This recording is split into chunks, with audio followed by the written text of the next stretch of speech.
सभापती महोदय, सन्माननीय सदस्य भाई जगताप यांनी दिलेल्या सूचना अतिशय अमूल्य आणि योग्य आहेत। त्यांनी असे दोन स्पेसिफिक प्रश्न विचारले की ज्याच्यामध्ये याबद्दल सर्व गोष्टी अंतर्भूत करताना ऑस्ट्रेलिया असेल, देशातील अन्य राज्य असतील, यांनी काय काय विचार केला, कशा पद्धतीने केला, या सगळ्याचा अंतर्भाव टास्क फोर्स अभ्यास करताना करेल का? तर त्याचं उत्तर हो असं आहे।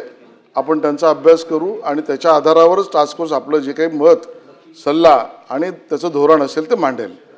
दुसरा स्पेसिफिक प्रश्न आपण असं उपस्थित केला तो म्हणजे याची एक व्यापक चर्चा होण्याची गरज आहे, जी आज सभागृहात होते। पण तरी या सदनासमोर मी आजच घोषित करतो की या विषयामध्ये दोन्ही सभागृहाच्या काही सदस्यांची सर्वपक्षीय एक समिती पण आपण करू। त्या गटनेत्यांना आपण विचारून त्यातली नावं घेऊ आणि त्यांच्या माध्यमातून सुद्धा याची व्यापकता वाढू। कारण शेवटी काय, आपण जे काही ठरवू कागदावरच राहणार असेल तर त्याचा उपयोग नाही आणि ते जर समाजापर्यंत न्यायचं असेल तर त्यातला वाहक जसा अन्य क्षेत्रातले तज्ञ आहेत तसा निवडून आलेला जनप्रतिनिधी हा सुद्धा आहे। तर आपण सगळेच जण आपापल्या ठिकाणी विविध कार्यक्रम करत असतो।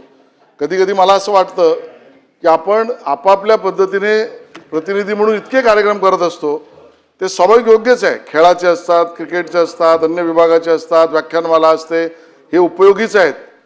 पण डिजिटल लिटरसी या विषयाच्या सुद्धा सामाजिक उपक्रमाची गरज आता काळानुरूप जास्त झालेली आहे आणि त्यामुळे पालकांना डिजिटल लिटरसी आणि डिजिटल डाएट विद्यार्थ्यांना, डिजिटल क्लॅरिटी व्यवस्थित काम करणाऱ्या लोकांना, बरं यातले एक्सपर्ट्स आहेत, म्हणजे आता त्याची विषयाची व्यापकता वाढेल म्हणून मी तो म्हणत नाही।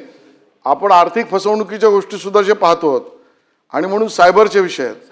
त्यामुळे माझं आव्हान आणि विनंती राहील सर्व सन्मान्य सदस्यांना, जशी आपण ही समिती करतो तसे यापुढे सचिन भाऊ आपापल्या ठिकाणी आपण जे अन्य गोविंदा चांगलेच आहे ते केलेच पाहिजे, तसे असे उपक्रम सुद्धा समाजाबरोबर करणे आजची काळाची गरज आहे। एक त्यामुळे दोन्हीची उत्तर मी जनजागृतीच्या विषयात सुद्धा टास्क फोर्समधनं जे येईल त्यातनं आपण ते करू।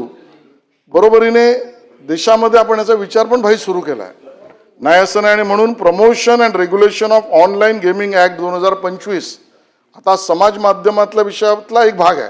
गेमिंग ओव्हरऑल समाज माध्यमांचा विषय हा अजून त्याची व्यापकता जास्त आहे। त्या गेमिंगच्या बाबतीमध्ये 2025ला आपण एक कायदा केला, त्याच्यामध्ये आर्थिक पैज असलेल्या ऑनलाईन मनी गेम्सवर बंदी आणली।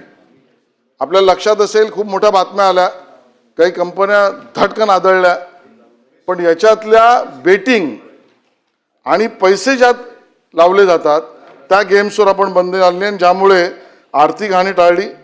बरोबरीने ई स्पोर्ट्स आणि आर्थिक व्यवहार नसलेले सामाजिक ऑनलाईन जे गेम्स आहेत त्याच्या प्रोत्साहनाची भूमिका घेतली। आणि मला आज या ठिकाणी घोषित करायला आनंद होतो की ई स्पोर्ट्स ऑनलाईन गेमपेक्षा वेगळे आहेत, कारण त्यात दोन प्रकार असतात, गेम ऑफ स्किल आणि game of chance. Game of skill जो आहे तो उपयोगी असतो किंवा उपयोगी पडू शकतो। गेम ऑफ चान्स म्हणजे बेटिंग पैसे याच्यातच असतं आणि त्यामुळे आपण हाही विचार करतोय की जागतिक स्तरावरची ई स्पोर्ट्सची कॉम्पिटिशन, वैश्विक स्पर्धा यावेळेला महाराष्ट्रात आणि मुंबईत आपण घेऊन ज्याच्यामध्ये याची व्यसनाधीनता न वाढवता खेळता येईल अशा गेमच्या प्रमोशनचा सुद्धा निर्णय करतो आहोत। बरोबरीने केंद्रीय ऑनलाईन गेमिंग प्राधिकरण स्थापन करण्याची तरतूद सुद्धा या प्रमोशन ऑफ रेग्युलेशन ऑनलाईन गेमिंग ॲक्टमध्ये आहेत आणि त्या विषयात सुद्धा केंद्र सरकार काम करते आहे।